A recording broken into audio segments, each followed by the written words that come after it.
Bienvenidos amigos a este programa conjunto con Buscadores del Inaudito y también con Criptos, un programa de misterio desde aquí Curiositas TV con nuestro amigo hoy Dan Meral y también nuestro gran amigo Gustav. Buenas tardes, señores, ¿cómo estamos? Muy bien, aquí estamos. La Al semana filo, pasada nos quedamos que hoy hablaríamos de Torres Albana, del castillo de Cervelló y algunos sitios muy parecidos a estos lugares encantadores y que han llevado la imaginación de muchos a lo más alto, inventándose cosas y tratándolo como paranormal cuando allí no hubo ningún suceso paranormal. Hablemos de Torres Albana. Gustav, ¿tú que tienes más información? bueno, empieza a preguntar, porque ¿qué es lo que quieres saber? A ver, las Queremos verdades, saber realmente la historia, lo que ahí se cuenta, por qué la leyenda, cuando aquello no era ningún castillo, simplemente una torre de vigilancia, una torre de guaita, que se dice en catalán, que luego aquello fue un pueblo de vecinos que habían allí casas y que allí no había nada más, ahí no hay nada de misterioso, ni fue un convento, como se dice, que se tiraban las monjas, ni fue un castillo medieval, simplemente fue una torre de guardia. Sí que había unas mazmorras en la planta de abajo de la torre, pero simplemente era eso, una torre de vigilancia. sí. Bueno, aquí la Torre Salvana, lo que era una torre de defensa. Ahí, al principio solamente era una torre, no había nada más, no había ningún caserío, ninguna casa y nada, solamente era una torre de defensa que estaba estratégicamente puesta, que se comunicaba con otras torres alrededor del Bajo Llobregat, ¿no? Claro. Quien conoce más o menos la historia de esas torres, me refiero de toda España, incluso de Europa, la entrada estaba elevada, no estaba a ran de torres, no.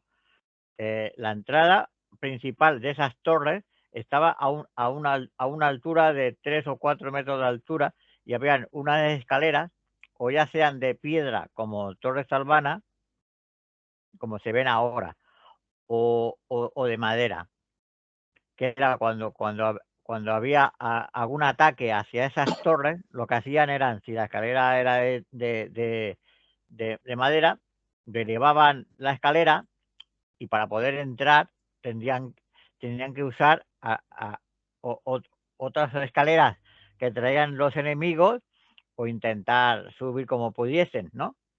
Claro, Torres Albana, si quien haya ido o quien vaya, verá que hay a ras de suelo una entrada, pero esa entrada es no era la original. La original es entrando dentro del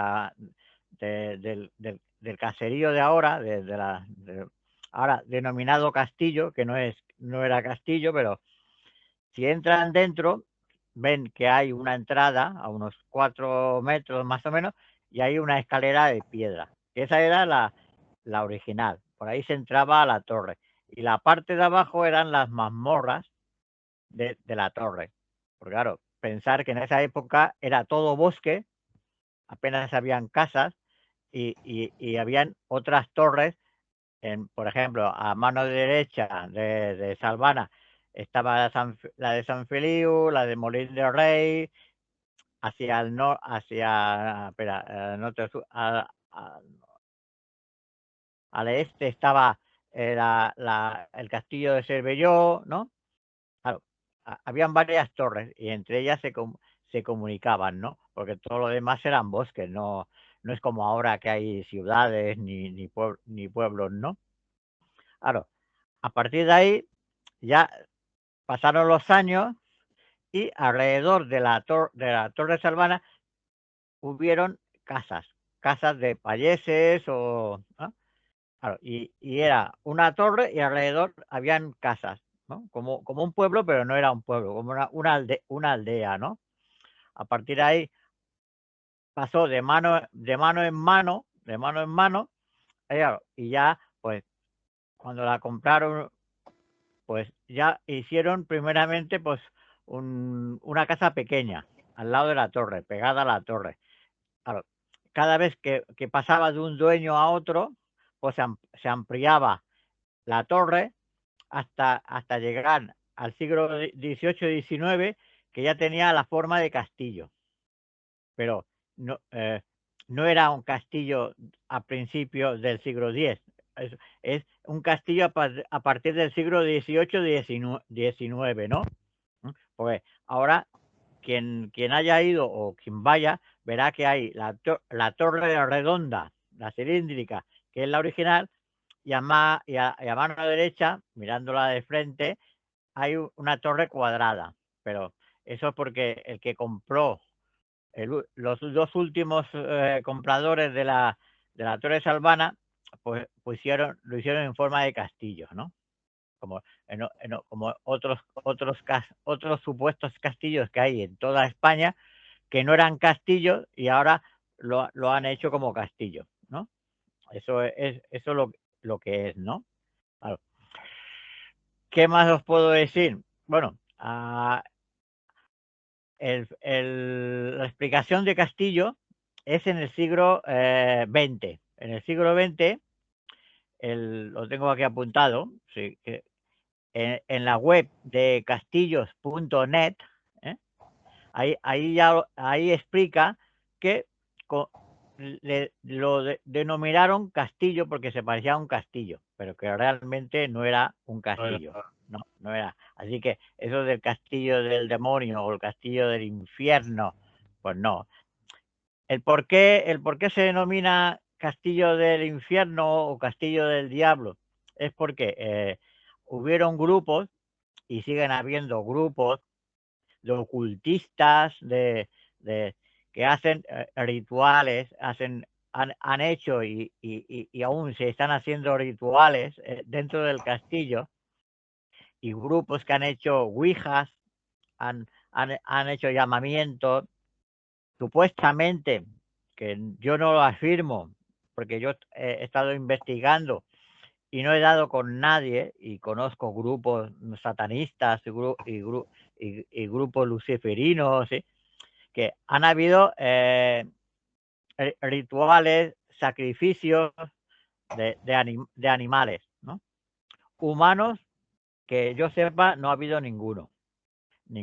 Solamente han habido algún ritual de sangre, pero animal, ¿no? También he conocido algunos grupos de santería que han ido a hacer sus rituales de santería en el castillo de Salvana, ¿no? Otra cosa importante, que ya lo dije la otra vez, pero hubo en el siglo pasado, ¿no?, en el siglo XX, un vigilante que era un pobre hombre que recogía chatarra, ¿no?, por la zona esa de Cervelló, ¿no?, San Vicente, La Palma, San Boi, que vivía en la Torre Salvana, ¿no? Se llamaba Antonio, ¿no? Claro.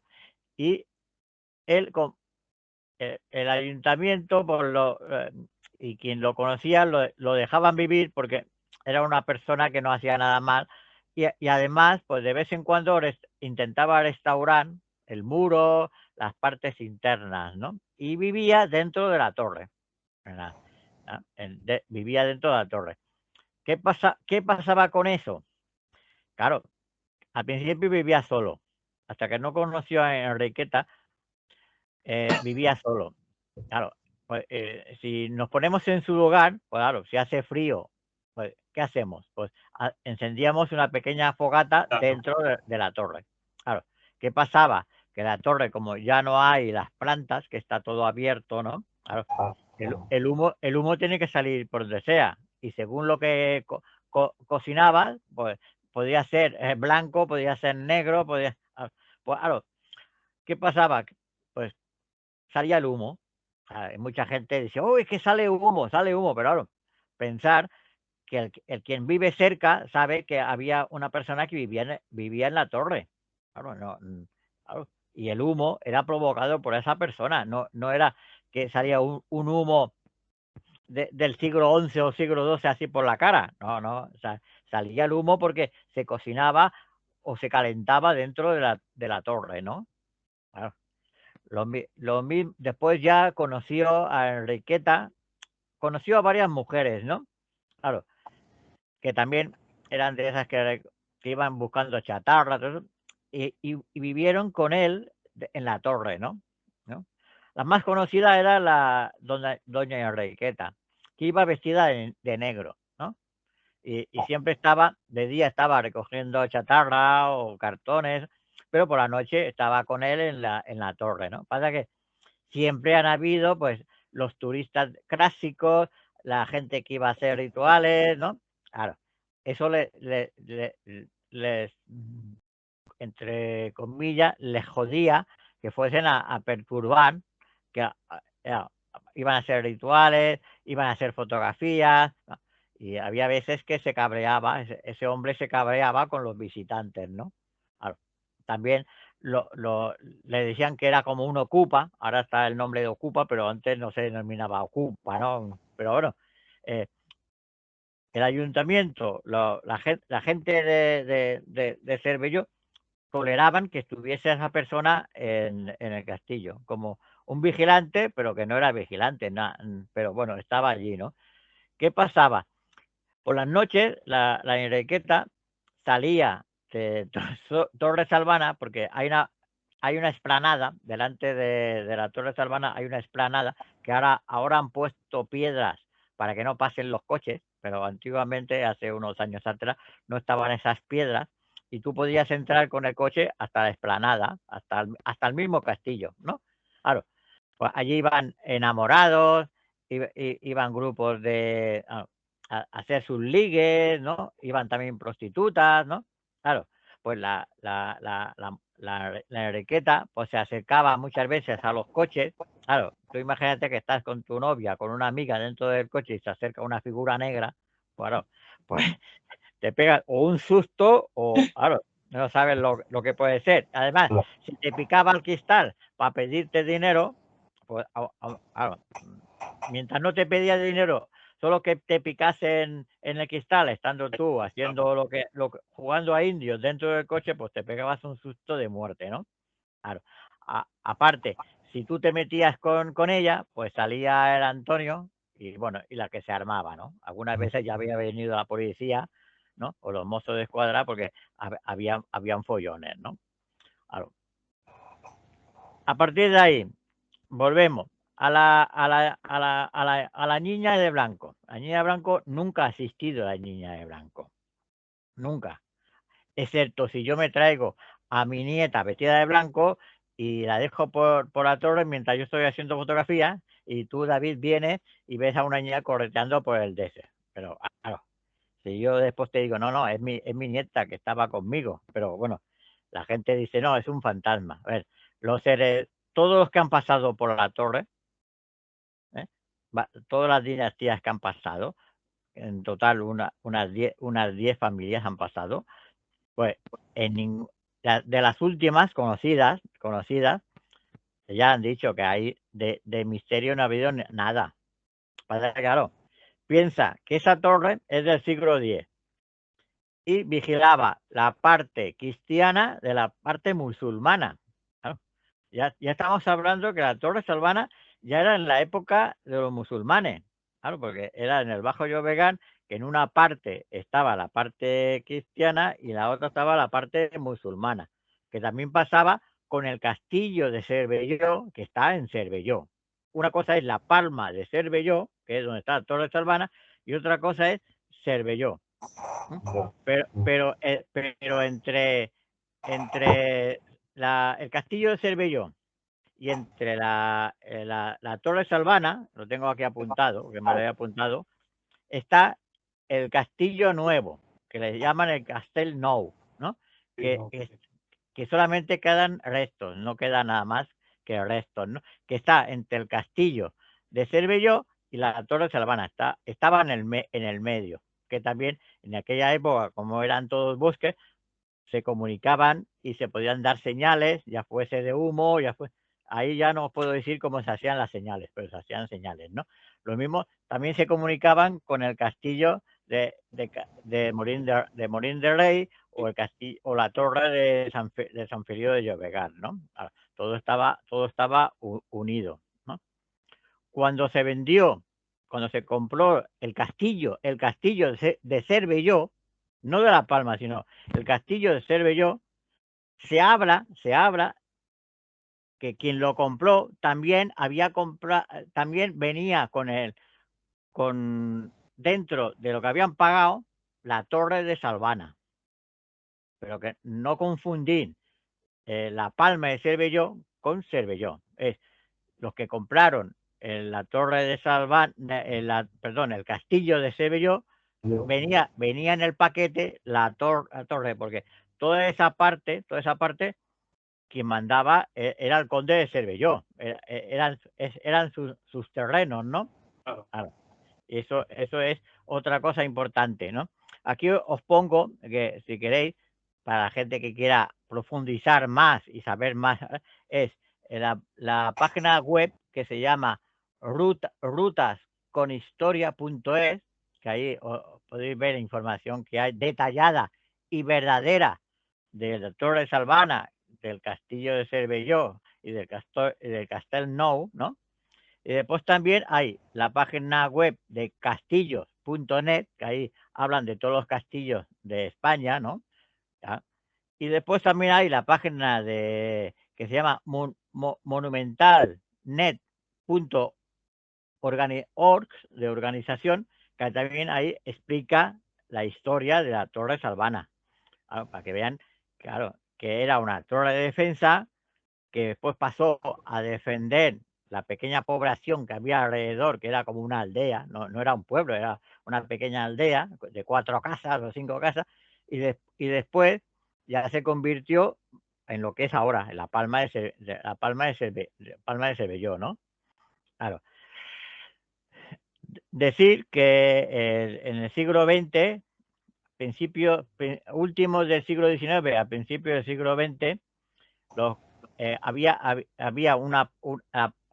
porque cada vez que se compraba, que se traspasaba el castillo de unos a otros, porque también fue de la Corona de Aragón, la Corona de Aragón también compró la Torre de Salvana.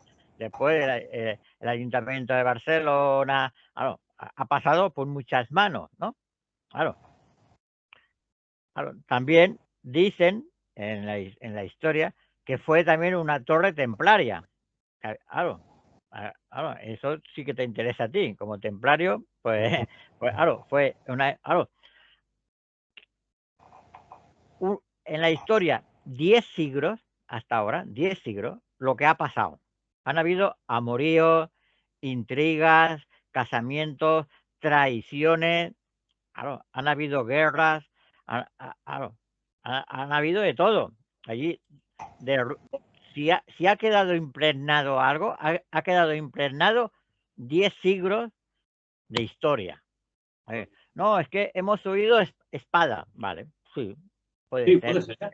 Hemos oído cañonazos, no, hay cañonazos, Nunca. Cañones hacia la torre, sí, pero la torre nunca ha tenido cañones. Claro, cuando fue invadido por los franceses, claro, porque la Torre de Salvana también pasaron los franceses, pasó el hermano de Napoleón, ¿no? Claro, sí que pudieron atacar con cañones hacia la torre, ¿no? Cuando hubo la guerra de la independencia, cuando hubo todo eso, pues sí, puede, pero cañones de Torre de Salvana hacia afuera nunca ha habido, ¿no? Y después los ventanucos que hay en Torre Salvana, que dicen que era que lo usaban para usar los mosquetones, mentira, porque eso es del siglo XX. Eso, los dos últimos compradores que hicieron formato castillo, lo hicieron en formato castillo. Es como si yo ahora compro un terreno no sé, en cualquier sitio, y pido permiso para construir un castillo. Si el ayuntamiento me lo da, pues monto un castillo y ahí queda, ¿no? Evidentemente. Porque yo vivo ahora en San Vicente d'Orsós, en el Bajo Llobregat, a 5 kilómetros de Torre Salvana, y en mi pueblo, lo sabe. Hay una torre también. Hay una torre en el Puig se llama Puig Castellán, hay una torre, pero esa torre es de 1960. Claro, y yo he visto vídeos por internet que no, es que ya los árabes atacaban, era una torre defensiva que ya los de Cervelló. No, esa torre no se comunicaba con nadie, ni con Cervelló, porque es de 1960. Lo que pasa es que era zona rústica, y como se sabe, no se puede edificar en la zona rústica. En aquella época había un alcalde que era franquista, y supuestamente autorizó construir ahí, pues, el supuesto castillo, que, que quedó solamente era una torre, pero después, con las nuevas leyes, los nuevos cambios urbanísticos, paralizaron la obra y se ha quedado un destrozo de torre, ¿no? Pero está la torre. Ya te pasaré fotos para que los oyentes Lo vean. puedan ver la torre que es. Que es como la Torre Salvana, pero en pequeñito. Es pequeñita, tendrá a lo mejor 5 metros o 4 metros, ¿no? Has Pero tocado, claro, perdona, dime. has tocado una cosa muy importante. Voy a recapitular un poquito. Has tocado el inicio árabe de la torre. Eso lo ligamos a la altura de la puerta. Todo lo que son torres árabes, las puertas, a diferencia de las cristianas, están a partir de 5 metros de altura, por lo que tú bien dicho, por la escalera que las subía cuando habían ataques. Por tanto, eso ya nos da una singular visión que esa torre es de construcción árabe. ¿Vale? Eso pasa también en Santa Perpetua la Mogoda, que la puerta está levantada porque era un castillo, una torre, una fortaleza árabe, ¿no? Eso es importantísimo lo que has dicho, porque hay mucha gente que no lo sabe, ¿no? Que hay que explicarlo. Claro, el origen de la torre, al ser árabe, luego al pasar conjuntamente con copropiedad con Cervelló, eso puede dar equívocos en el cual, por eso le llamen castillo, ¿no? Quizá la historia haya mezclado, claro, que los condes de Cervelló compraron el castillo, que luego pasó la guerra del francés, que luego, bueno, que hubieron múltiples propiedades, y claro, cada propiedad, cada vencedor, como se dice actualmente, hace su propia historia, ¿no? Y realmente se le diera esa connotación de castillo porque la historia se mezcló y se mezcló la historia del castillo de Castelló y el de Castellnou. Y seguramente esas tres zonas todo el mundo las confundía porque antes la gente, con perdón, no quiero faltar el respeto a nadie, era muy ignorante. Entonces no había ese afán de conocer la historia como hay ahora o como hay desde el siglo pasado, ¿no? Había un castillo ahí, pues aquello era pues piedra de castillo, ¿no? Y la gente confundía. Quizá es por eso que se confunda tanto la historia de estos tres lugares y que realmente no sea tan desconocida para todos y se utilice, Fran, eso va por ti, se utiliza a nivel de misterio que lo que hacen es daño, no solamente al misterio, sino a la historia. No sé qué vosotros qué pensáis. Sí, claro. El problema que hay es que primero es el desconocimiento de la historia de los lugares y luego está la mala información por la mala por el desconocimiento de los lugares. O sea, si ya inventan, por ejemplo, de que, como muy bien estamos hablando, de que hay guerras, de que hay historias y todo eso, vamos, no nadie explora más, sino que lo da como bueno y todo es como un dominó. O sea, al final todo el mundo comete los mismos errores sin verificar si realmente la historia es esa, ¿no? Para seguir un poco lo que estaba contando antes Gustavo, tanto Enriqueta como Antonio, lo que sucedía en aquellos tiempos, a más por los visitantes que habían nocturnos, aparte también hacían botellones y montaban mucho jaleo y les costaba pues descansar esas personas, ¿no? Estaban hartos ya de decirlo por las buenas, de que por favor, si quisieran estar ahí pues con tranquilidad o que abandonaran el castillo, lo que hacían era salir fuera del castillo, tanto Antonio como Enriqueta, y desde fuera lanzar piedras hacia adentro para espantar a la gente que había ahí. De ahí salía que en el castillo, supuesto castillo del infierno, lanzaban piedras a la gente. Y no, hay que entender en la historia como, bueno, que esta gente que vivía allí, para poder echar a la gente de ese lugar, porque era como si fuese su casa, ¿no? Y pudieran descansar, desde fuera lanzaban piedras por la ventana para espantar a la gente. De ahí también llega la mala información de que en el castillo de Torres Albana hay lanzamientos de piedras. Como muy bien sabemos, la telergia, ¿vale?, es a más de 50 metros de nosotros y siempre no nos atacan, supuestamente, en caso de que hubiese esos movimientos de objetos, ¿no? Veríamos pasar. Incluso podría haber un rebote. Hablo de hipótesis, ¿eh? O sea, no es que sea real, sino estoy explicando lo que puede ser, ¿eh? O sea, puede haber un rebote en una piedra y caer a tus pies, pero nunca, nunca una alergia puede atacar a una persona, David. También lo que quería comentar de Torres Albana es que Torres Albana también tenía una capilla, pero también el castillo de Cervelló también tenía el castillo de Cervelló tenía dentro del castillo una ermita, y la torre de Salvana dentro de la, podemos decir, entre comillas, fortaleza, también tenía una pequeña capilla, pero normalmente casi todas las masías, hablo de Cataluña, Aragón, casi todas las masías tienen su pequeña capilla. Por ejemplo, la, la, la, la, la Camun, que está en el Maresma, tiene su capilla. Si alguna vez habéis ido o entráis, veréis que dentro hay una capilla pequeñita.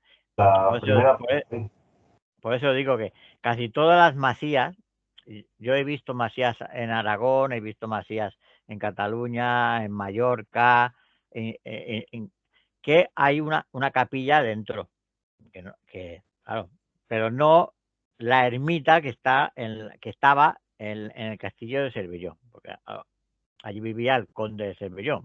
Era distinto a una torre de defensa, que ahí lo que habían, a lo mejor habían 5, 6, 10 soldados que eran solamente para a principio de cuando se formó la torre, ¿eh? Después ya no. Los antorcheros que se le llamaban, que hacían sí. Después comentar de lo que tú has comentado, David, es, por ejemplo, nuestro grupo, mi grupo primero, Urano, o ahora el grupo de buscadores, con algunos más, que no quiero decir que somos nosotros solo, hay bastantes grupos. Lo primero que hacen es, cuando han localizado un lugar, se informan, van o a la biblioteca, o van al ayuntamiento, o van a casas de cultura, ¿no? Y se informan del sitio.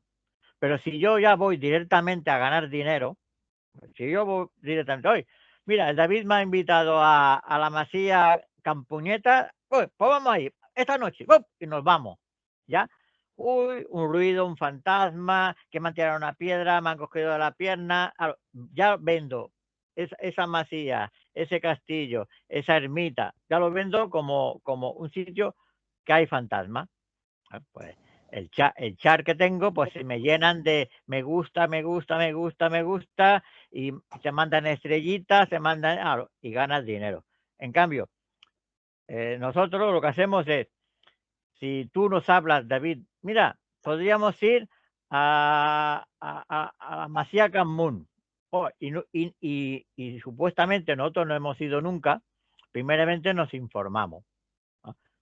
Yo normalmente, por el trabajo que tiene mi compañero, que no puede ir como yo, por ejemplo, ahora que ya estoy jubilado, por ejemplo, pues me voy al archivo de Cataluña o me voy a la biblioteca de Barcelona, empiezo a buscar, a ver, esto está, boom, me informo bien de lo que es una casa colonial, esto, lo otro, para aquí.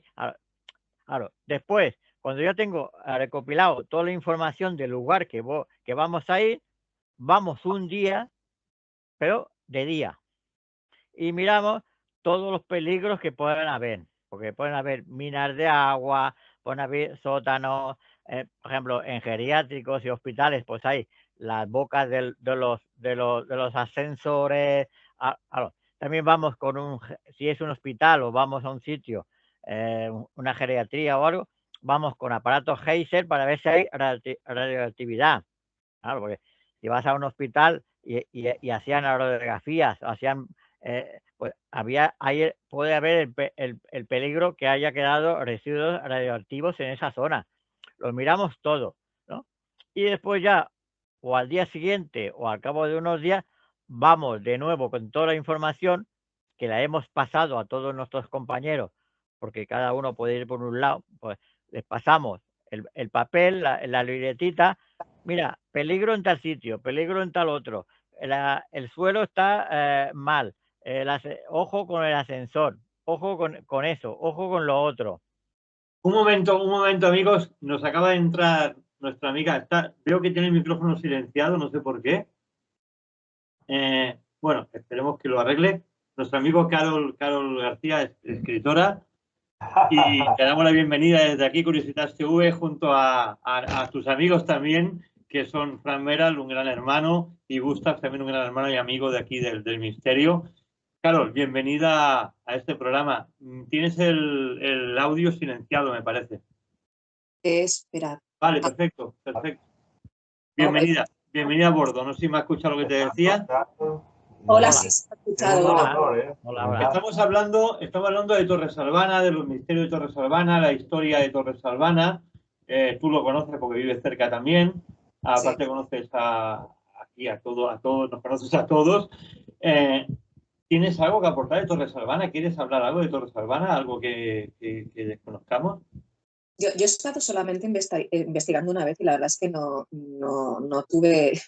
tuve el placer de encontrar ningún evento, bueno, que fuese algo sobresaliente o fuera algo que no fuese normal.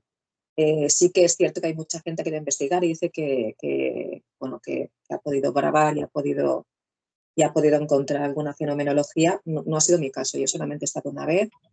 Y de todas maneras sí que es ampliamente conocido en la zona. Además es un sitio que merece la pena visitarlo, respetando por supuesto el entorno donde está, que es una maravilla. Pero no puedo decir más allá porque es cierto que yo no siendo sincera, no tuve nada.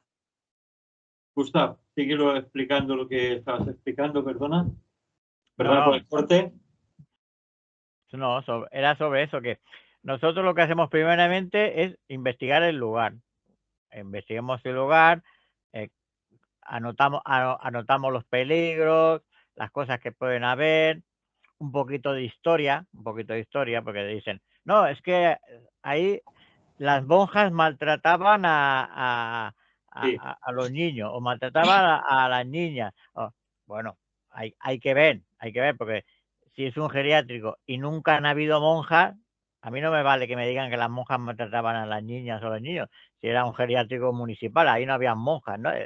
Claro, como eso pasa como todo. Lo que yo había dicho antes, Torres Albana, que si el humo ya se sabe de dónde venía el humo. Que si la niña de blanco nada, porque yo estoy hablando con las dos familias últimas descendientes y me han dicho que ahí nunca ha habido ninguna niña fantasma. Han habido, sí, los críos, en 10 generaciones sí que han habido críos y crías y príncipes, porque también ha habido príncipes, claro, pero fantasmas ninguno, no ha habido ningún fantasma. Han habido, lo que yo he dicho, han habido riñas, amoríos, traiciones, pero eso pasa en todos los castillos en 10 siglos, ¿no? Claro, eso es lo que me quería referir yo. Ahora, después dicen, no, es que vemos una mano desde una ventana. Ojo, que ahí también es muy fácil. Si fuera ahí, por detrás de esa ventana hay una higuera una higuera. ¿Os habéis fijado en la hoja de una La higuera? hoja de higuera parece una mano, claro, evidentemente. Claro, claro, y si hace viento, la higuera se mueve y parece que la mano saluda a la gente que está afuera. Después hay lo que os comenté la otra vez, que había un grupo que usaban una caña de pescar con una máscara que desde dentro Sí. movían y parecía que había una mujer que iba por la ventana. Ah, ah. Después también te comenté que tú me dijiste que estaba prohibido, pero te aseguro que esta semana que he estado yo en Torres Albana, había un grupo que, según me han dicho ellos, que habían pedido permiso para ir con un dron. Bueno, un cacho dron, un cacho dron, pero grande, ¿eh? Medía como medio metro, ¿no? Y yo estuve hablando con uno del grupo y me dijeron que habían pedido autorización al ayuntamiento para hacer unos vídeos aéreos de la zona, ¿no? Ya. No iban, Ahí te mintieron, Gustavo, ahí te mintieron porque Ah. para volar un dron tienes que tener carnet de piloto. No se puede volar nada porque se considera todo una aeronave. Aparte, está a menos distancia de lo permitida para levantarla porque hay el aeropuerto al lado y es inviable, ilegal y tiene una multa de 250.000 a 900.000 euros según el calibre del dron. Tienes que tener, repito, carnet de piloto y quien da el permiso es el aeropuerto más cercano, no los ayuntamientos. No es competencia de los ayuntamientos, sino de aviación. O sea, así de claro, ya te mintieron. Sí, es importante lo que estás diciendo, porque regreso a lo que has dicho primero. Frank, tú lo has dicho 1000 veces, lo hemos hablado 1000 veces. La importancia en una investigación del procedimiento, de hacer el procedimiento, estudiar la historia, de coger todas las anotaciones, los ruidos, hacer todas las mediciones en horas diurnas o días antes, para luego días después, a lo mejor de aquí a una semana, hacer esa investigación paranormal. Qué importante la importancia y las palabras sabias de Gustav que nos ha deleitado con esto, ¿no? No sé si estás tú de acuerdo con esto, Frank. Sí, no. Sí. Perdona, aparte de la historia que podamos adquirir bajo un dossier para luego poder hacer la exploración de campo, es muy importante saber el entorno, como muy bien ha dicho Carol, de dónde está situado. ¿A qué me vengo a referir? Tenemos un geriátrico, tenemos un restaurante, casi a 700 metros tenemos la Palma de Cervelló, campo de fútbol, tenemos autovías, aquí a varios kilómetros tenemos San Boi, Cornellá. ¿Qué significa? Se nos escapan muchísimas cosas de las manos. En el sentido de, por ejemplo, grabaciones a nivel captaciones de voz. Entonces, es muy fácil que aparezcan gritos, que aparezcan voces de la nada. Primero porque ya en sí el castillo, para que nos enteramos todos, es diáfano. O sea, no tiene techo, no tiene ventanas. O sea, está abierto a la intemperie. O sea, todo esto hay que tenerlo en cuenta. Aparte de la historia, hay que tener muy en cuenta. Luego hay un merendero. O sea, es que es importantísimo. Por eso el laboratorio es muy importante el trabajo que se realiza, porque es ahí donde los resultados te dan. O sea, cuando aparece una voz en Torresalvana o aparece algo que parece anómalo o irracional, es ahí donde es el trabajo, porque te puede aparecer voces de cualquier lado, ya lo hemos dicho, aire, brisa o viento, según cómo sople en ese momento, nos pueden llegar las voces de hasta 15 kilómetros de donde estamos nosotros. En 15 kilómetros, David, no escuchamos nosotros nada. Y por eso digo que también cuando aparecen cosas a nivel de cámaras infrarrojas, como muchas veces ponemos, que no todas valen porque necesitamos que esos infrarrojos tengan ancho, largo y profundo para poder saber en qué posición se encuentran, porque tenemos otra que usan mucho, sobre todo la mayoría de infrarrojos, que lo que es un videojuego. Entonces, cuando tú colocas ese infrarrojo que no te da ni ancho, ni largo, ni profundo, la pantalla, cuando aparecen supuestamente algo, está pegada a ella.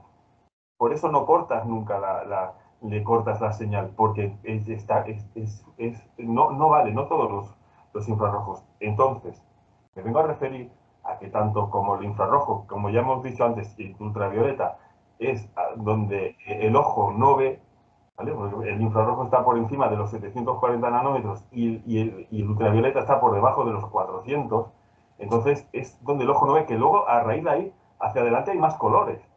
¿Vale? Nosotros vemos lo que es el arco iris, pero del infrarrojo hacia arriba hay más colores. Pues al igual de las voces humanas, o sea, la voz humana tiene unos hercios en los cuales hay que analizarlos dentro del laboratorio y luego descubrir si realmente es voz no humana, cuando ya sabemos a qué hercios hay que trabajar para que saber cuándo son voces psicofónicas. O sea, hay que estudiar lo que es a nivel papel, duración de campo y análisis en los laboratorios. Has tocado un tema importante que es lo que es el infrarrojo. Qué importante esas cámaras que graben en X, en Y y en Z. Es importantísimo que graben en esos tres términos, lo que has dicho tú, altura, profundidad y largo, ¿no? Porque si no nos lleva a muchas confusiones. Y es lo que pasa muchas veces, que la gente va con aparatos muy baratos, simplemente por mostrar aparatos, y lo que hacen es entorpecer la investigación. No sé si tú, Carol, estáis de acuerdo con esto, o Gustav. A ver, yo si me permitís, llevo ya un tiempo teniendo un problema con las investigaciones de campo. Bueno, quizá desde el principio, pero realmente el problema es que al final es muy difícil mantener una metodología científica que luego sea contrastable. Entonces, hay gran parte de los resultados que se quedan pues un poco en el área de la creencia personal que cada uno tenga. Es decir, contrastable lo que hacemos en el campo, y yo lo he hecho y lo sigo haciendo a veces, es muy difícil. Así que podemos hablar mucho de la tecnología en campo, pero al final es muy complejo, más allá de si no tienes un resultado que realmente es algo que sale completamente de lo normal, y tienes una pregunta y luego viene una respuesta y es coherente, y luego haces otra pregunta y viene otra respuesta y es coherente, y esto además lo intentas dejar lo más limpio posible a nivel de audio, pero aún así no puedes descartar que eso no sea un contacto, que sea una onda acústica o una onda electromagnética que se ha colado, porque una grabadora al final está sujeta tanto a las ondas electromagnéticas como a las acústicas. Entonces, es el problema que yo tengo más en las investigaciones de campo, pero yo entiendo que es algo para mí personal, porque por mucho que entremos en el debate de la tecnología que estamos utilizando, al final gran parte de lo que se obtiene tiene variables alrededor que son de confusión. Muchísimas variables de confusión que son parte de la investigación y que hace que si fuésemos serios con la rigurosidad científica invalidase completamente toda la investigación. Y no lo vamos a hacer, porque obviamente son fenómenos que no siempre están sujetos a una metodología tan estricta, pero lo cierto es que a veces también hacemos las cosas nosotros con mucha ligereza, y yo me pongo la primera.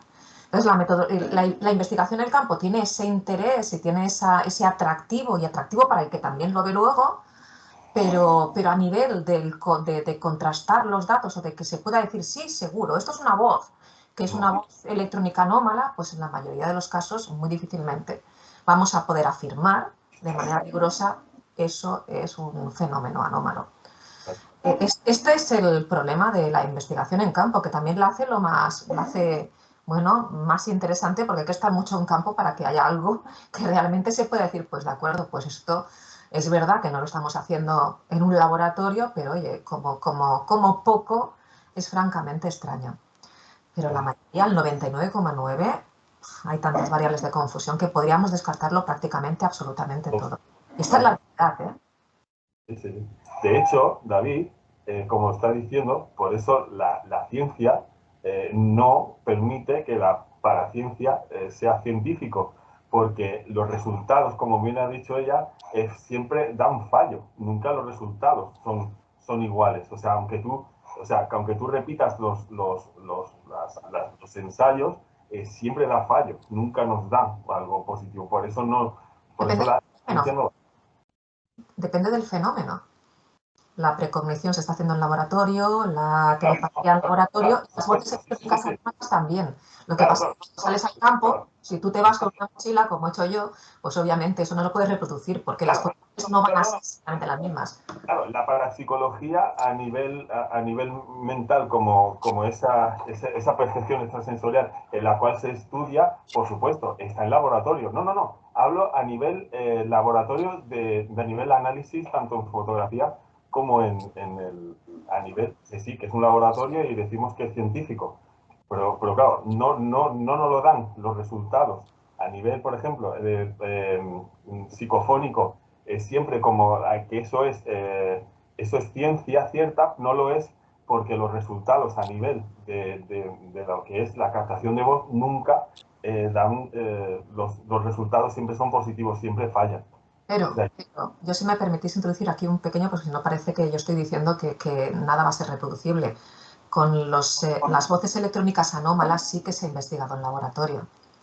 Claro. Y en condiciones muy rigurosas, como ha hecho Anabel Cardoso, entre otros, y sí que se han obtenido resultados en los que se ha visto que no había una explicación posible. Porque si tú pues, tienes un laboratorio que es una cámara anecoica y ahí aparecen voces, obviamente, seguramente el experimento no será repetible y te aparecerá la misma voz con el mismo contenido, pero sí que puedes decir que ese fenómeno es completamente anómalo. Ahora, cuando vamos a una investigación de campo, ahí entran tantas variables que por eso a mí me cuesta tanto cuando me preguntan. A veces me dicen, es que eres el pepito pillo o eres siempre escéptica, ¿no? Es que me cuesta mucho afirmarlo, aparte de lo que yo crea, que yo muchas veces seguramente creeré que eso es extraño, es anómalo, pero afirmarlo desde el punto de vista de la metodología científica en campo. No puedo afirmar nunca. No se puede afirmar, claro, tienes toda la razón.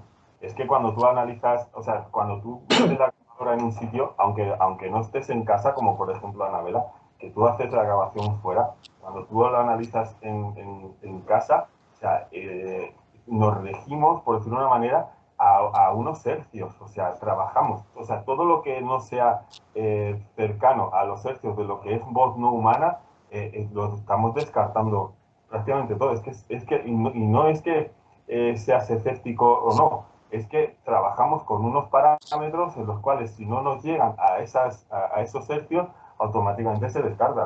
Estamos hablando, por ejemplo, de que una voz de una persona, de un hombre, podemos estar hablando que son de 156 hercios, por ejemplo, ¿vale? Y entonces automáticamente todo lo que entra y si es voz humana y nos está entrando en esos parámetros como la mujer, que es de 0,86 hercios, entonces lo que estamos hablando es que prácticamente lo estamos descartando como voz de niño, como voz de niña. Entonces, claro, todo lo que no se aproxime, por ejemplo, si es 0,19 hercios con lo que estamos trabajando, estamos en 0,30, tenemos una pequeña evidencia. No puede ser que a lo mejor que sea voz psicofónica, pero sí lo guardamos como alguna evidencia que es probable que estemos digamos, en la pista, ¿no? Es ahí hasta donde nos queremos regir nosotros. Por eso, las psicofonías que tenemos en el grupo, en la asociación, pues prácticamente son nulas. Podemos tener evidencias 4 o 5, no tenemos muchas más. Estamos tan rigurosos, perdona, si no fuéramos tan rigurosos como estamos hablando, podríamos estar hablando que Gus y yo podríamos tener ahora mismo entre 16 y 18.000 voces, y no son reales, no son verdad. Y las que tenemos en 5 o 6 son... Cada semana voces y las graban y tienen... No, pero es verdad que hay gente que, o por desconocimiento, o porque también es algo atractivo. Al final, hay mucha gente entra porque es algo que atrae, ¿no? El misterio atrae. Y es muy atractivo, ¿no? Ir de noche a investigar a un lugar abandonado y hay mucha gente que la atrae por ¿no? ese rum rum que hay detrás, pero sí que es cierto que a veces hay excesos. Sí, hay excesos. Eso es lo que pasa, que a la gente también le gusta ver esos excesos. Sí. El morbo y siempre llama, el morbo. El morbo siempre llama. Pero lo que estabas explicando tú antes, Gus, también, Fran, hemos hablado muchas veces, la importancia de llegar a ese lugar de día, observar los agujeros, sobre todo en las masías, castillos y grandes fortalezas, saber y saber dónde estaban los túneles subterráneos, porque hay muchas masías que tienen túneles de la guerra civil porque escondían ahí la comida o se escondían ellos cuando había bombardeos. Y esos túneles, si no se sabe dónde están, cuando vas a hacer una investigación, lo único que hacen es falsear esa investigación porque se usan como canales de voz, que te puede venir una voz de 2 o 3 kilómetros del pueblo de al lado del hombre que está en la cocina comiendo y dice, estoy muerto de comida, y a ti te llega, estoy muerto. Entonces hay que analizar no solamente el sitio, sino el subsuelo muchas veces para no caer en la trampa de que todo es válido, ¿no? Y luego eso, hablar de hercios, hablar de que la voz no es voz humana, y siempre diciendo presuntamente una psicofonía o una psicoimagen. Nunca darlo por hecho. Nunca, absolutamente nunca. No sé si están de acuerdo los tres en eso. Sí, no. Yo, en mi caso, yo he tenido problemas con grandes profesionales, con grandes. Yo no lo conocí, yo lo tengo aquí apuntado. Yo personalmente fue uno de los pocos que no conocí, el Germán Argumosa. Pero yo he analizado varias psicofonías de él y son voces humanas. Pero decir voces humanas significa apartarme del mundillo este. Te vienen las críticas, te vienen aquello, te vienen lo otro, y llega un momento que yo no, yo sigo. Yo te digo a ti, David, que la psicofonía que me has mandado es una voz humana y ahí se queda. Después tú di lo que quieras, ¿no? Claro. Hay otros profesionales. Yo a Germán, pues como no lo conocí, si lo hubiera conocido y viviese ahora, le diría, oye, que la psicofonía esa de la ermita es voz humana y podríamos debatir, ¿no?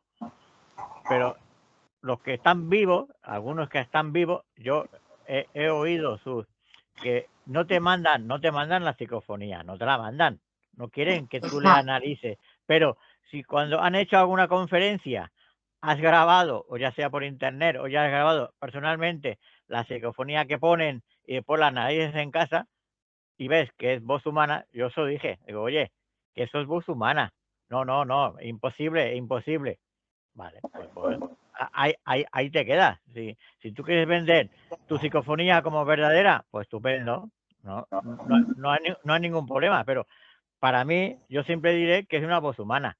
Y si esa cinta la llevan a un centro de investigación de fonética o algo, van a probar lo que yo digo, que es voz humana. Claro. Pero claro, ¿qué cuesta? Si yo ahora mando, por ejemplo, a una empresa que hay en Tarragona de fonética, mando 5 minutos de una grabación, ¿sabéis lo que me cobrarían? Casi 2.000 euros. ¿Quién hace eso? Nadie. Pues yo ¿por qué me voy a molestar, David, en decirte es voz humana? Te lo diré a ti al oído. Oye, mira, David, eso que me has mandado es voz humana, pero tú haz lo que quieras con ella. Si tú después mañana dices en la radio, dices en televisión que no es voz humana, que esto, lo otro, bueno, yo respeto tu opinión, pero que sepas que es voz humana. Y cuando yo me muera, pasarán a lo mejor 100 años y otro investigador dirá, pues Gustavo tenía razón, es voz humana, ¿no? Y eso es lo que está pasando actualmente, igual que las fotografías. Las fotografías, la mayoría... A ver, yo tengo 2 programas que ya os pasaré, si no lo tenéis, ya os pasaré la referencia, que son de la policía de Miami, que la han puesto gratuitamente en internet, que analizan fotografías. Y vosotros mismos ponéis una fotografía vuestra original y después la modificáis y el programa os dice que está modificada. Porque te dice que los píxeles que hay están modificados, que el contraste de color de un pincel a otro está modificado. Pero ¿qué grupo lo usa? Casi nadie. porque no les interesa.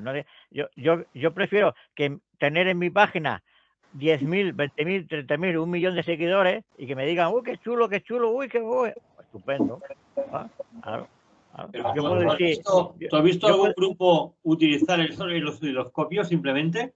No lo utiliza nadie. Nadie lo usa. Mira, yo lo tengo aquí atrás. Lo tengo aquí. Lo veo. Y estoy grabando toda la conversación. Claro, yo ahora, mañana pasado, cuando esté un tiempo aburrido, que nunca estoy, pero cuando esté aburrido, lo pasaré y escucharé lo que estamos hablando. Y a lo mejor, cuando ha hablado Carol, ha habido una voz detrás de ella. Sí, puede ser. Y se lo digo, Carol, he oído una voz. Claro, ella puede decir, no, era una amiga, o era mi hermana, o era el gato, o no, porque si a mí no me sale voz humana, le digo, oye, he oído una voz cuando hablabas, Carol, pero yo no detecto que es voz humana. Bueno, ahí queda un positivo, que lo podemos estudiar entre la Carol y yo, porque no es voz humana y se oye perfectamente, pero en la grabación de ahora no sale, pero en la grabación que después analizo sí que sale, ¿no? Y queda bien, pero si oigo una voz y digo, no, es voz humana, y ella me dice, no, sí, es que estaba mi hermana, o estaba unos amigos, o era el gato que estaba al lado mío y así, pues vale. Tenemos un positivo, pero o un negativo, pero con explicación. Pero si ahora ella me dice, no digas nada, que lo vamos a exponer como un fantasma. Pues bueno, ella es libre de hacer lo que es, porque ha pasado en su despacho y yo de ella. Lo único que yo sé que es negativo, ¿no? O al revés, es positivo, ¿no? Es lo que hay. Claro. Ella no es publicidad, claro, no es publicidad, pero cuando escribiste ese libro, ¿te acuerdas? Que te dije, lo tengo primeramente me lo bajé por Amazon, ¿no? Antes de físico. Y yo cada vez que leía un capítulo, lo desarrollaba y le mandaba como yo lo veía, ¿no? Sí, cierto. Claro, que no solamente lo hago con ella, lo he hecho con otros escritores, ¿no? Y interactuamos entre el escritor y, claro, en algunas cosas le ponía yo, uy, no lo he entendido, ¿no? O lo he entendido de esta forma. Y ella pues me corregía o me decía, no, es verdad. Claro, pues lo mismo pasa pues en las investigaciones. Y a mí voy a una investigación porque me han invitado, pues yo intento analizar lo que hay de esa investigación. Claro, ¿no? Pues lo mismo. Pero bueno, con tu permiso, Carol. Lo pondremos en pantalla. Además, a mí ayer que le hice la entrevista a Carol sobre el libro, que saldrá aquí 2 o 3 semanas, me enamoró el libro, me enamoró la forma que los ponía y la personalidad que tiene Carol, y es increíble. Es una persona además, como yo leo comiendo, ¿no? me lo he forrado, porque digo, claro, me lo he forrado y digo, pues si se me mancha con el atún o con algo, ¿no? Pero eso porque lees en el lavabo. La portada eso porque lees en el lavabo. Es broma. No, alguna vez en el lavabo he usado el móvil, ¿no? Porque antes era la cabina telefónica y ahora es el lavabo, ¿no? Pero claro, libros en el váter no he leído nunca, ¿no? Se está girando todo a un poco escatológico. Sí, la verdad es que dejemos el tema. Estamos yendo así. Mira, Fran, lo que ha dicho Gustavo, tú y yo lo hemos hablado antes para el programa de radio, lo que son estas imágenes que la gente las falsea, las pixela, que no sé por qué, no sé por qué motivo. Supongo por lo que ha dicho Gustavo también antes, el tema económico. La gente ahora está en plan, como digo yo, psico-show, ¿no? O sea, es psico-show, circus, ¿no? Que pan y circo para todo el mundo, aunque eso cueste decir la mentira y engañar a todo el mundo, ¿no? Que es lo que hacía Julio César, o sea, pan y circo, ¿no? El primer Facebook de la historia hablando de caca fueron las letrinas romanas, ¿no? Que allí todo el mundo hablaba uno frente a otro. Pero es eso, ¿no? O sea, creo que hemos llegado a un momento de la parapsicología que parece que no interese y las mismas redes sociales permitan a esa gente usar el show para ridiculizar a los verdaderos investigadores, ¿no? Por suerte hay gente como Frank, como Gustav, como Carol, me incluyo, que intentamos hacer ese tipo de programas para explicarle a la gente realmente lo que es la parapsicología. Porque aquí en España, por ejemplo, no hay ninguna universidad de parapsicología. En cambio, en el resto de Europa y en el resto del mundo hay universidades que tocan la rama de la parapsicología como una rama o un vértice de la psicología, con su diploma y con todo. Y aquí no. ¿Por qué? ¿Es que acaso no interesa a las administraciones de este país que se sepa la verdad y vetar realmente a todo lo que no sea una investigación real? Porque estamos haciendo mucho daño a investigadores, como tú has dicho antes, a investigadores como Jiménez del Oso, que lo dieron todo en los años 70, que era tan difícil hablar de parapsicología. Y en cambio todo eso se ha perdido. Yo me acuerdo mucho de Jiménez del Oso cuando voy contigo, Gustav, o con Fran a investigar, que lleváis esa televisión que Jiménez del Oso sacó para esa señal blanca, en el cual se ven las sombras, como el vídeo que me has mandado de las sombras. Y todo esto se ha perdido.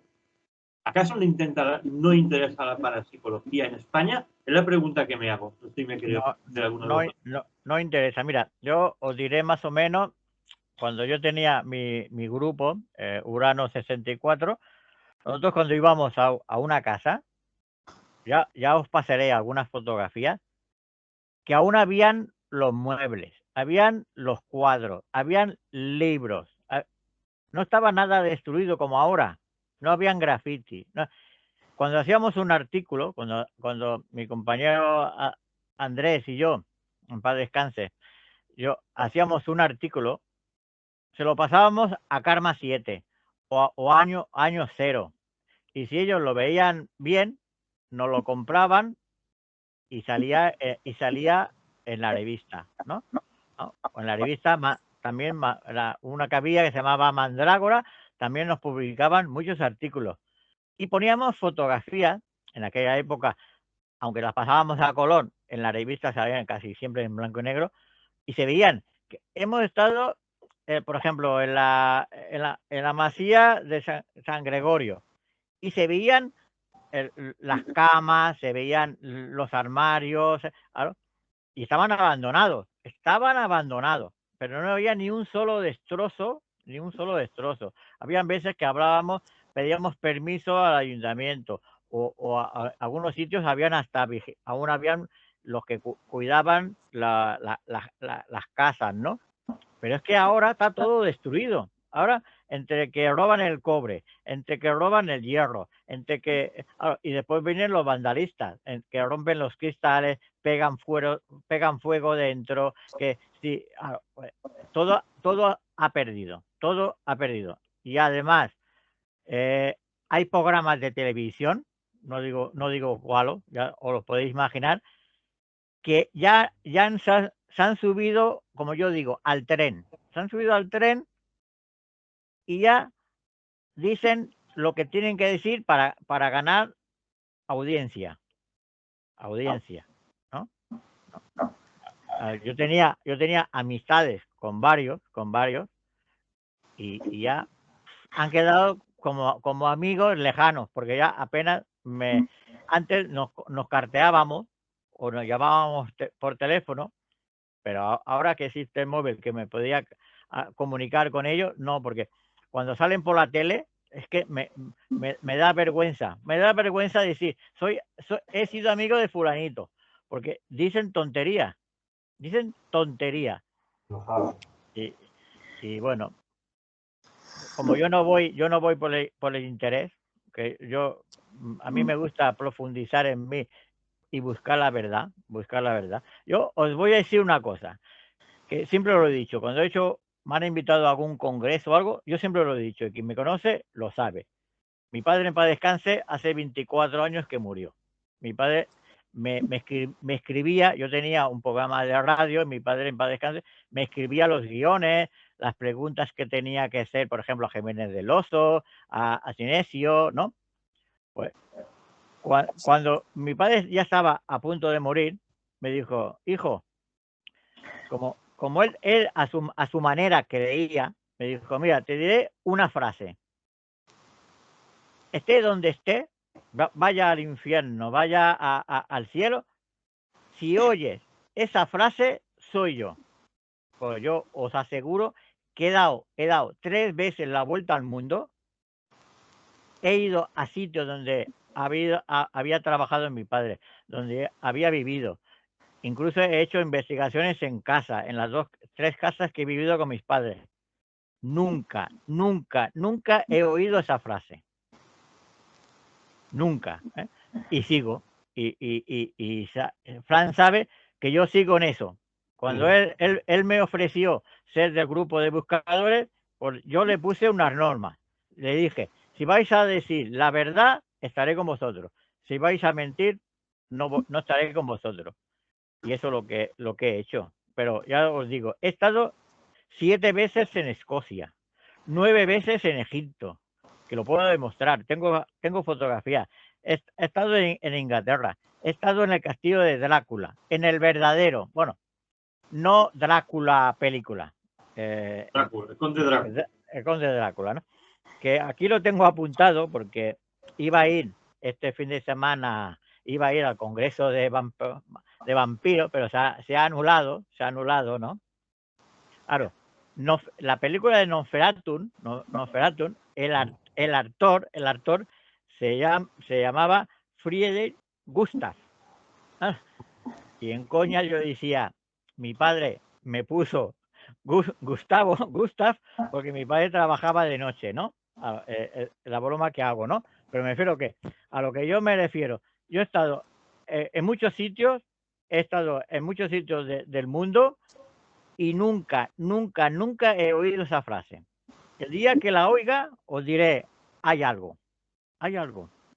He hablado con espiritistas, con curanderos, con santeros, con un montón de gente. Y me han dicho, no, tu padre te ha dicho esto, te ha dicho lo otro, pero palabras sueltas, pero nunca me ha dicho esto, esto y esto, ¿no? Así que eso os lo dejo así en el aire para que sepáis el por qué sigo yo investigando. No, yo no investigo para ganarme un sueldo, no. Yo ahora ya estoy jubilado y ahora tengo tiempo para todo. Ahora estoy analizando lo que te comenté la otra vez, David. Tengo el cassette que estoy pasando cintas de psicofonías que había hecho hace 30 años atrás y las estoy escuchando. Pero ya te digo, todas. Tendré, porque aparte de las que yo tengo donadas, porque hay gente que me han donado cintas, tengo cintas de Sinesio, tengo cintas de varios, las he analizado y bueno, no todas, tengo que decir la verdad. De las que he analizado, casi todas es voz humana, voz humana. Una pregunta, Gustav, una pregunta. Has tocado un castillo que a mí me gusta mucho, que es el de Jack el Empalador. Un personaje que empalaba a la gente y se ponía a comer debajo de los empalados. Tenía ese gusto del hombre de comer mientras el otro se desangraba y empalado, ¿no? ¿Qué sensaciones tuviste allí? Mira, ahí fuimos con el grupo de Urano, que era el que viajábamos más, ¿no? Yo era más joven, pues allí cuando nosotros fuimos era en pesetas, ¿no? Y nos costó unas 500 pesetas entrar, porque te cobran. Ahora no sé si son 10 o 15 euros la entrada, ¿no? Pero claro, vas con un grupo. Pero en aquella época y en la época de ahora, si se paga un dinero extra, puedes entrar tú solo. De toda la vida. Nosotros pagamos, éramos 11 los que fuimos, y pagamos 25.000 pesetas dinero, para poder estar una noche entera en el castillo de Drácula, ¿no? ir para arriba, para abajo. También y venían con nosotros los vigilantes del castillo.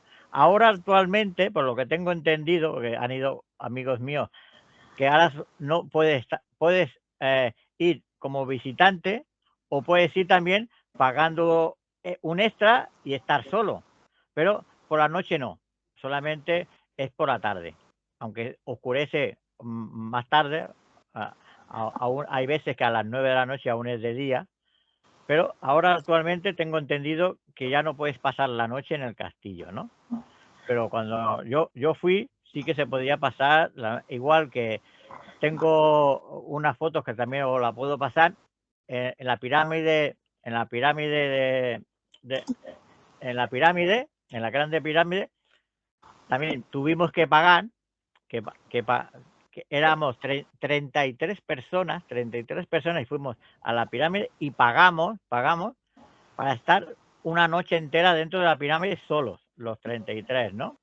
Que al final fuimos 36 porque habían tres turistas que quisieron estar con nosotros y pagamos pagamos si no me equivoco, casi 3.000 euros. 3.000 euros para 36 personas. Y estuvimos toda la noche dentro de la pirámide, ¿no? Y estuvimos grabando dentro de la pirámide. Cuando se va a visitar la pirámide, pues no te fijas muy bien y hay cámaras. La pirámide está toda llena de cámaras. Toda llena de cámaras. Nosotros, como pagamos, nos encendieron las luces.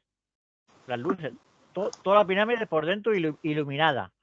Y podíamos ir por donde nos diese la gana, ¿no? Excepto el pozo. El pozo no nos dejaron.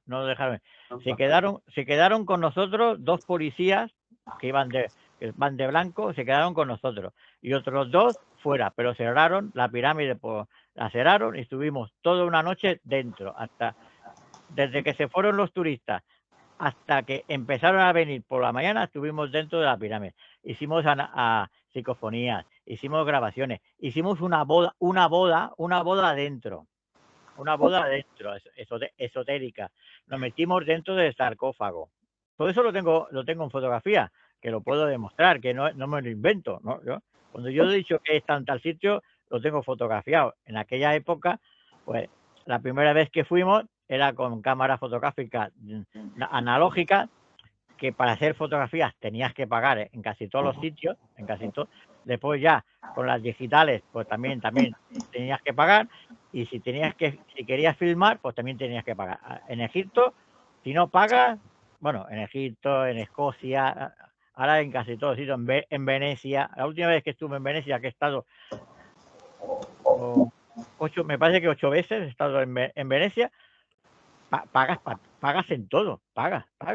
Y subirte a una góndola, bueno, yo tengo un truco, os te explico el truco que para subirte a una góndola y no pagar todo el pastón que vale. Es la parte antigua de Venecia, hay carpinteros que ya están jubilados, pero que tienen sus góndolas y pagando un poquito menos de lo que pagas turísticamente, pues paseas por algunos canales, incluso por canales que los turistas no van o supuestamente no van, ¿no?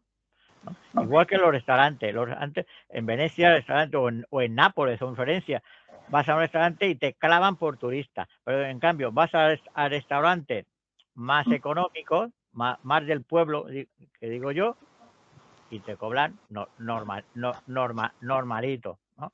Hay veces que, por ejemplo, en Florencia te costaba menos el menú que en cualquier sitio de España, ¿no? Claro, hay que saber dónde ir, dónde preguntar. También lo importante en esos sitios es el guía. Si encuentras un guía que te ayuda, va fabuloso total, ¿no? Bueno, nos hemos separado de Torres Albana, pero hemos separado. volvemos de nuevo a Torres Albana. Chicos, ahora te dejo. Vale. Frank, digo que se nos ha hecho la hora encima, tenemos que cerrar, pero bueno, si tenéis algún comentario, alguno de vosotros, para vernos ya la semana siguiente, que esperemos que también Juan Carlos Chávez esté con nosotros, que son los protagonistas de este programa, y esperemos que estemos los 5 la semana que viene, ojalá. Frank, dime. Rápido, volvemos atrás a la pregunta que has hecho. Por ejemplo, hacen fotografías con cámaras o con móviles de mala calidad. O sea, son fotografías pixeladas. Como muy bien decía el maestro Sinesio Darnell, todo lo que son fotografías que me parece que creo que todo es desechable. O sea, una fotografía tiene que ser bien hecha, y la fotografía, si aparece algo, que sea claro para poder investigar. Todo lo que es pixelado, todo lo que parezca que creo que puede ser, automáticamente todo tiene que ser descartado. Que hoy en día las fotografías que estamos viendo fantasmales, la mayoría está todo pixelada y de muy mala calidad. Solo fue un pequeño inciso a la respuesta a la pregunta. No, que además que nos vamos a encontrar en los próximos muy poquito tiempo, yo creo que en un año o dos, una horda de imágenes y de voces producidas por inteligencia artificial que nos va a ser, bueno, imposible. Es decir, que imágenes producidas por inteligencia artificial ya pasarán prácticamente todos los sistemas de análisis para ver si son o no son imágenes reales, con lo cual va a ser bastante complicado. Yo solamente quería introducir un tema cuando has dicho por qué no se estudia aquí en España, que obviamente no es una carrera, pero sí que hay gente que desde algunas universidades sí que está haciendo cosas. Algunas de manera más aislada, pequeños estudios o colaboraciones con el extranjero. Y obviamente, es que lo voy a repetir, está Alex Escola Gascón, que sí que es el que lleva más tiempo con una línea de investigación dirigida y asociada a la universidad, primero con la Ramon Llull y ahora está en la Universidad Pontificia en Madrid, y que todo lo que está haciendo, bueno, pues está dirigido, primero sigue el método científico, pero para analizar los fenómenos anómalos. Y yo creo que merece la pena recordarlo porque bueno, es una persona que se está abriendo camino como un rompehielos, pero además de una manera muy escéptica, es decir, muy seria y a nivel universitario. Lo tendríamos que recordar más porque yo ayer te lo comentaba, David, que y seguro que mis compañeros estarán de acuerdo. Ahora queremos todo de consumo rápido, todo sea muy fácil, todo el mundo sabe de todo el mundo es genetista, todo el mundo es experto en fotografía. Yo no soy experta en fotografía, pero tengo compañeros que las analizan extraordinariamente y no tenemos por qué ser todos expertos de todo. Pero ahora es todo muy rápido, todo el mundo sabe de todo y además lo queremos todo muy fácil. Pues los fenómenos anómalos no lo son. Y hay que también ser consciente de que cuando un experto habla muchas veces, pues a lo mejor pues, es complejo lo que hay detrás. Es que es muy complejo, es que la ciencia que hay detrás es extraordinariamente compleja. Y quizá tenemos que bajar un poquito en los escalones y darnos cuenta de que vamos a encontrarnos en un mundo muy complicado para poder avanzar. Vamos a tener que intentar escuchar a los expertos, pero no los expertos que salen en podcast, sino los que están asociados a universidades. Que, bueno, a ver, señores, la investigación va por aquí, se está demostrando estas cosas, vamos a ver cómo seguimos avanzando en el conocimiento, pero eso no va a ser fácil. Y lo complicado es que la gente acepte que eso tan difícil lo podemos bajar a podcast, porque la gente lo que quiere es show. Y esto no es culpa de los que hacen los programas que son un show, porque es que la gente también quiere ese show. Yo culpo más a la gente que los escucha que los que los hacen. Los hacen al final, pues si tienen un público, pues olé por ellos, ¿no? Pero hay una parte de responsabilidad en el que escucha, en el que ve, en el que oye y en el que quiere aprender. Y sobre todo, en que hay que diferenciar entre hacer las cosas simples y el simplismo. Y ahora todo tiene que ser simplismo para consumo rápido del público. Bueno, pues es que los fenómenos anómalos no son simples, es muy complicado y la metodología que hay detrás universitaria es muy, muy, muy compleja, pero intentemos abrirnos para entender esa parte, que van a ser décadas súper interesantes, porque ayer nos hablaba Alex Escola y van a ser décadas extraordinariamente interesantes, pero nos tendremos que alejar del show, porque es que, yo no sé vosotros, pero es que ahora ahí el show es tremendo. Es tremendo, claro. Estoy de acuerdo contigo totalmente, Carol. Aparte, mira, últimamente Dan y yo hemos hecho muchas investigaciones juntos y hemos estado en sitios, además con permiso del ayuntamiento, ¿vale?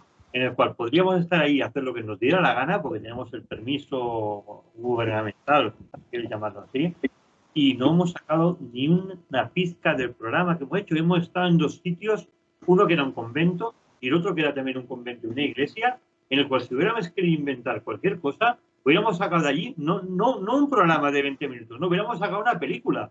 Y no hemos sacado nada, Fran, absolutamente nada. Pero a mí tampoco...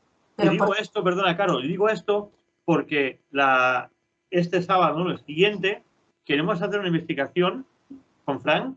Justo, te esperamos y también te esperamos a ti, Carol. Lo hablamos por privado los 4 y vamos a ir a trabajar allí porque es un sitio que ya hemos estado, es un sitio mágico, tiene que ver con una torre mora, Gustav, de lo que hemos hablado, y es muy, muy chulo. No diremos el sitio porque no queremos que la gente se junte allí ni que lo estropee, pues es un pasaje natural extraordinario, que hay ríos, hay árboles, que lo que estuvimos hablando en tu entrevista, que te llenan al alma y te golpean directamente al corazón.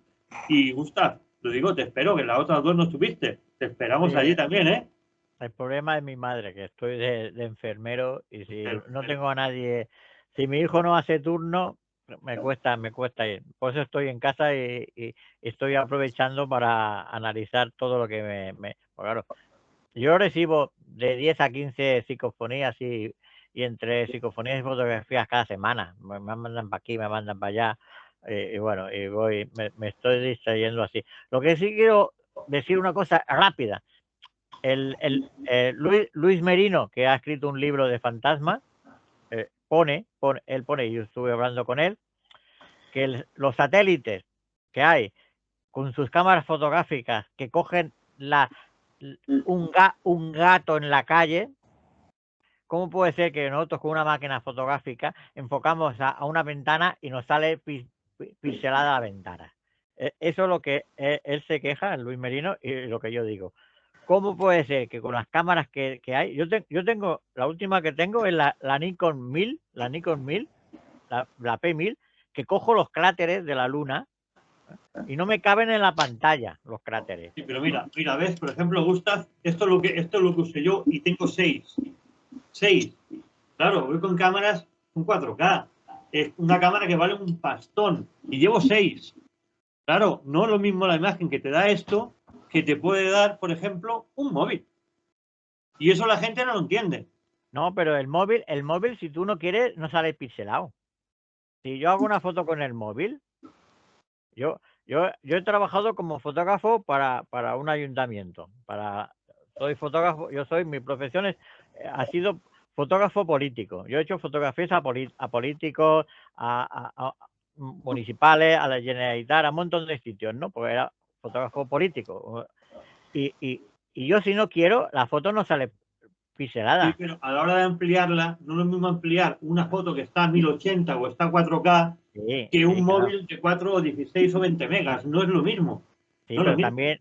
Sí, pero claro, si tú estás a 10 metros de Torres Albana, ¿sí? la foto no sale pixelada. No, sale clara, evidentemente que sale clara. Pero si tú ahora coges internet ahora y entras en cualquier página que hable de Torres Albana, todos los que han dicho que ven un fantasma, todas las fotografías están pixeladas, todas. Me recuerda lo de Torres Albana y la mujer de blanco, lo que estuvimos hablando, Fran, de la Catedral de León, que allí hay la historia de una dama de blanco que dice que se aparece porque murió allí, porque hubieron dos familias que tipo Romeo y Julieta y la mujer murió allí, y dice que se aparece la mujer de blanco y un día es de risa, ¿eh?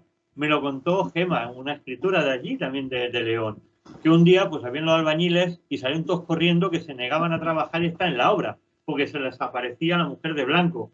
Y cuando fue la policía por allí se encontró una chaqueta blanca colgada allí de algún obrero y esa era la mujer que habían visto.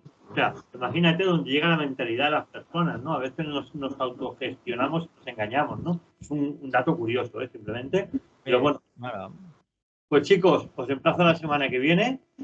Nos vemos. Un placer enorme tener a gente como Frank, por ejemplo, como Gustav, pero un placer enorme también a tener a Carol aquí por primera vez. Y nos hemos quedado todos anonadados por su presencia. Una sorpresa. Nos vemos la semana que viene, amigos. Hasta luego. Muchas gracias. Vaya bien.